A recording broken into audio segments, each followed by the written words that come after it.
Mr. Speaker, our streets became less safe from government-sponsored chaos, but also our economy is now in decline from a decade of liberal vandalism.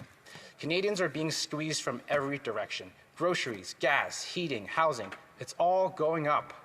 And people are falling behind. The liberal job-killing industrial carbon tax is driving up the cost of everything, except for those who can especially for those who can least afford it. Farmers, truckers, working families, they're all paying more while this out-of-touch government offers less. This isn't about reducing emissions. This is economic punishment on hard-working families that are feeling the squeeze more than ever before. We need to stop punishing work and productivity and sabotaging our country's competitiveness. That starts with axing the carbon tax for good and letting Canadians keep more of their hard-earned money. But it also means addressing the deeper issue created by this Liberal government, the productivity crisis that is dragging our economy down globally and depriving working-class Canadians a chance to get ahead. Mr. Speaker, investment is fleeing. Productivity is declining. Factories are shutting down, and good-paying jobs are vanishing. That's not just bad for business, it's bad for workers, for wages, and for our long-term growth. No Canadian should be out of work because their Liberal government refuses to get out of the way. We must unleash the potential of our economy, and that means cutting Liberal red tape that chokes small businesses. It means speeding up project approvals so we can develop our natural resources responsibly, build infrastructure, and attract investment.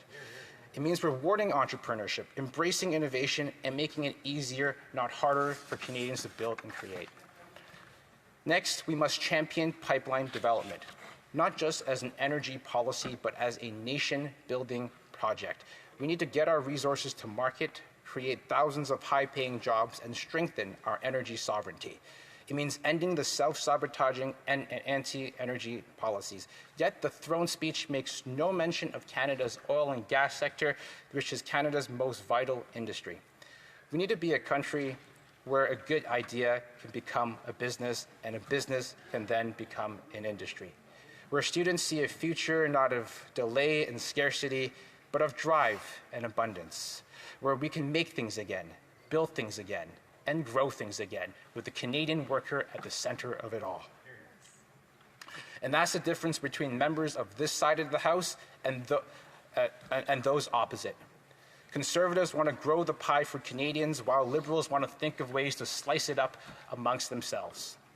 Nowhere is the failure of the Liberal government's policies more obvious than in the housing market.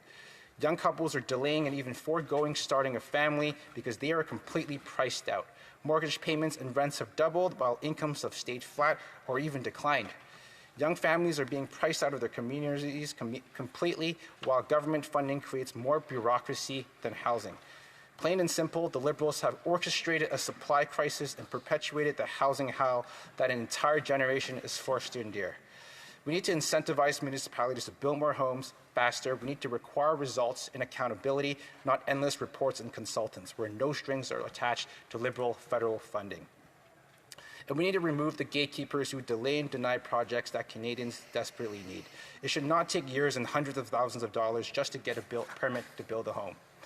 Nurses should be able to afford to live near the hospital that they work at, and tradespeople should be able to afford to live in the homes that they themselves have helped build.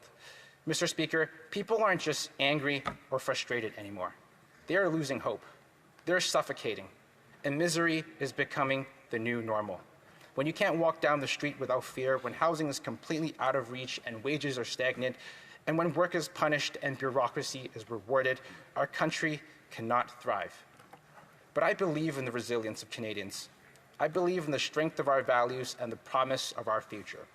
I will fight for that Canadian promise, a country that is safe, affordable, and free, a country that is not obsessed with our differences, but focused on what unites us, a country where compassion is measured not by the size of government, but by the faith and strength of our communities, a country where freedom is not a gift from government, but a birthright of every Canadian citizen, and a country that believes in responsibility, not excuses, and in celebrating success, not sabotaging it.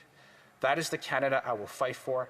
That is the Canada that Richmond Hill deserves, and that is the Canada we will build together. Thank you so much, Mr. Speaker. Very good.